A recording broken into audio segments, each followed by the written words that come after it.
Hello everybody and welcome to the DailyME episode 12. It's nice and early this morning. In fact, my hair's still wet from the shower because we really need to get started on this fire pit lid that's been commissioned by my parents because they're moving to Cornwall tomorrow and it needs to be on the truck by midday tomorrow. Let's get going.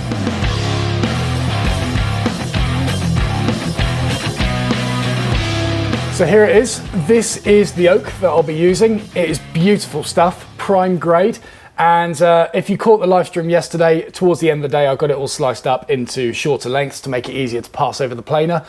Each of these components is very heavy, but my stepdad was absolutely adamant. He wanted it to be 2 inches thick finished. So I don't think he realizes how dense this stuff is, but we're gonna go with it. A brief's a brief. This is also gonna be a test for the old planer thicknesser because I still haven't turned the knives on this head yet, and we're gonna be taking a full width pass with this oak. So yeah, I guess it'll just be a sort of test after 2.5 years since purchase.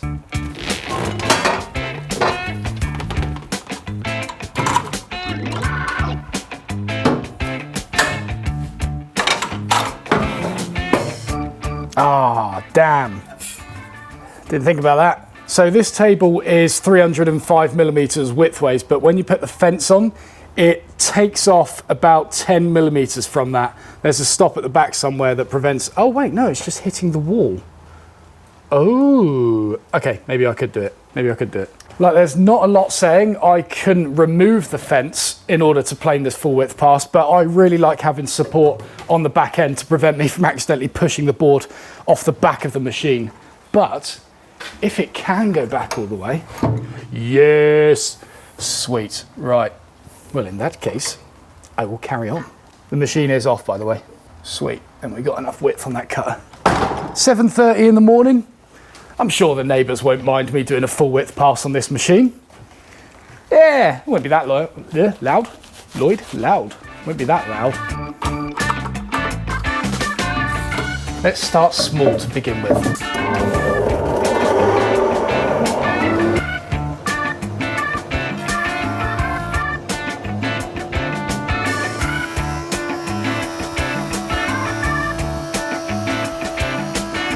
Wow.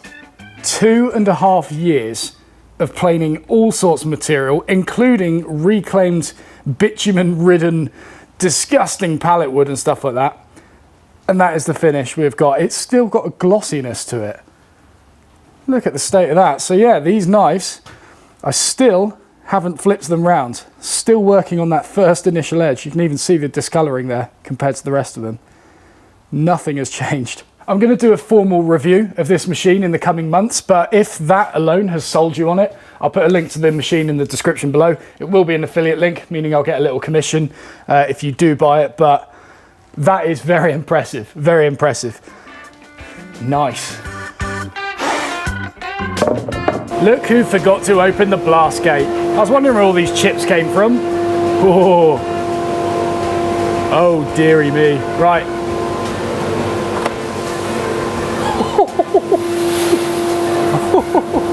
If I had £1 for every time I did that.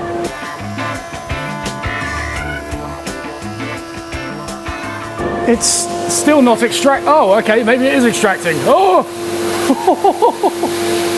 oh Lord.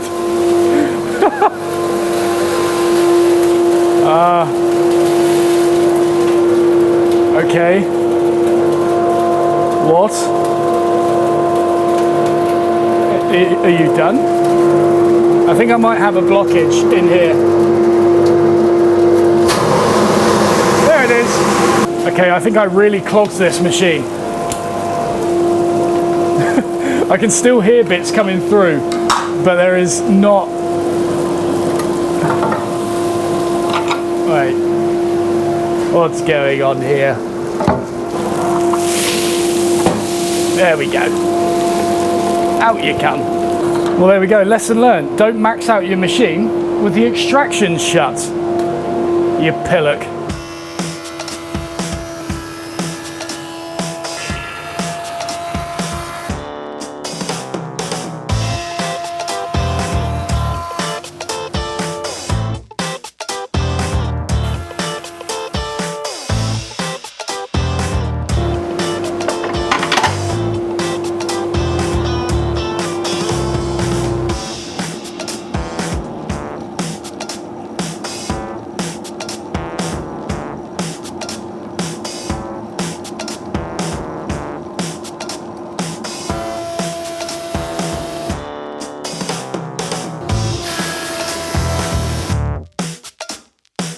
random wood, exotic wood from slicing up the knife blanks the other day, oak.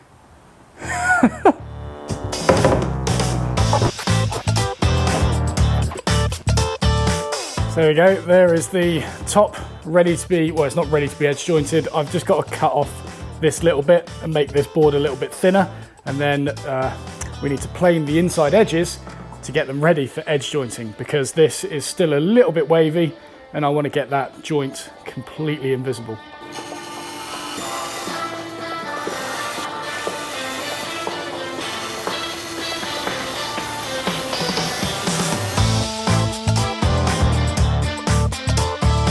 Lovely, so it's all organised how it's going to be edge jointed. I found I had two slightly darker boards, and so I've put them sort of in a stripe pattern, I suppose. On the ends, we've got the grain going, bridging up there, down, up, and then down. Having the grain oriented this way in that kind of wavy pattern will help cancel out any potential cupping of this top over time. If all those growth rings were faced the same way, this thing would look like a banana in no time, especially seeing it's being stored outside. So I'm happy with that layout, happy with the end grain. We're going to put a big old idiot's triangle on it. And we'll get cleaning up those jointed faces one by one with a hand plane.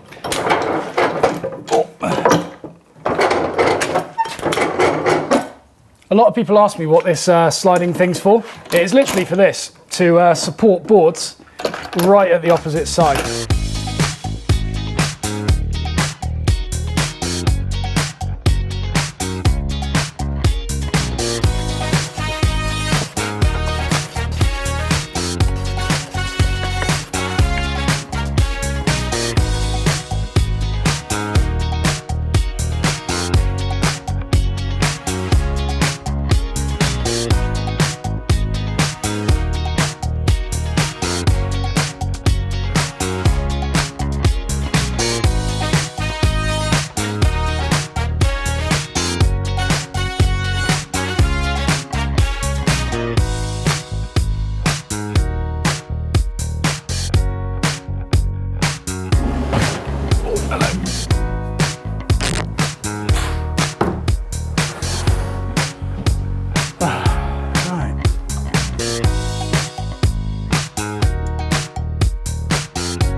Right, so the top is glued up, and before I get started on the marking knives, what I want to do is make the tram alarm for the router that we're going to use later to cut this into a nice old circle. So I want to get that out of the way so I'm not faffing around with it later so that I can leave at a good time. So we have got the crosshairs where the router is going to be, and we want this to be a 1 meter diameter finished, and so that will mean the tram alarm will need to finish at 500, but because I'm using a 1/2 inch bit, I need to extend that 6 millimeters so that the inside of the bit is cutting at that 500 millimeter mark.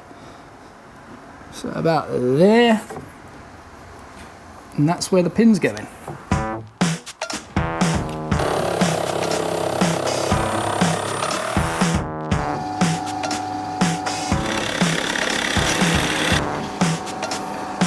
There you go, it's nice and simple. 30 millimeter hole there, 30 millimeter guide bush, which will obviously locate the router over this part. And then I'll create some sort of pivot point here. I don't know if it's just gonna be a sort of panel pin or a proper dowel or something like that, but that'll be fixed in the center of the table. And then we'll just buzz the router around in order to cut that radius. Well, hey, I love doing this. So now that we're waiting for glue to dry on this top, I guess it's probably time I get started on these knives again. So yesterday we obviously got all the blanks glued up, and there they are, dry at the moment. And I was about to jump in straight away with the turning this morning before Rob mentioned that it's probably more efficient to get another lot in the clamps gluing while turning the other one. So we're gonna empty this, add them to the pile, get a new set glued, and then move to the lathe after that.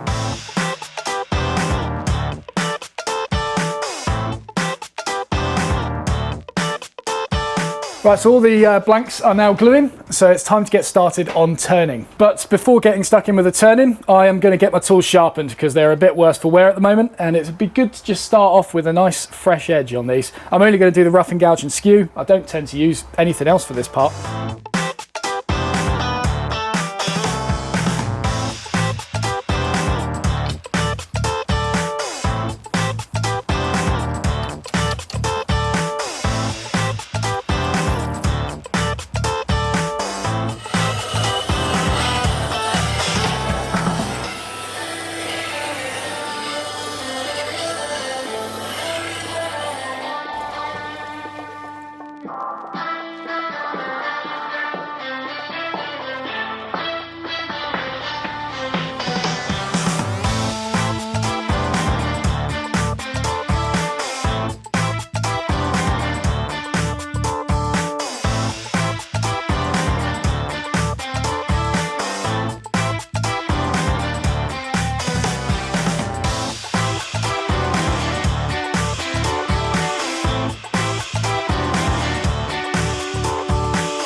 So, good progress has been made today. Obviously, we've got the oak top, glued together. Trust me to be premature. Warren, nice. So we've got the oak top glued together, and I'm going to start attacking that in tomorrow's video, even though that's actually going to be filmed tonight. I'm going to be using the tram alarm to cut the radius for the outside. Chop, Matt, this outro won't make itself. So yeah, that bit's done. Obviously got more ferrules glued into the blanks, and I managed to make quite a few of them. Ben Stanton. So yeah, we managed to make quite a few knives, which is very nice. And tomorrow's video is going to be focused on finishing them, polishing up the ferrules, and showing the finished. I just want my microsecond of fame. Continue the outro. What was I saying? That's PG Thompson. And show the finished product afterwards. As always, thank you very much for watching. Shut up!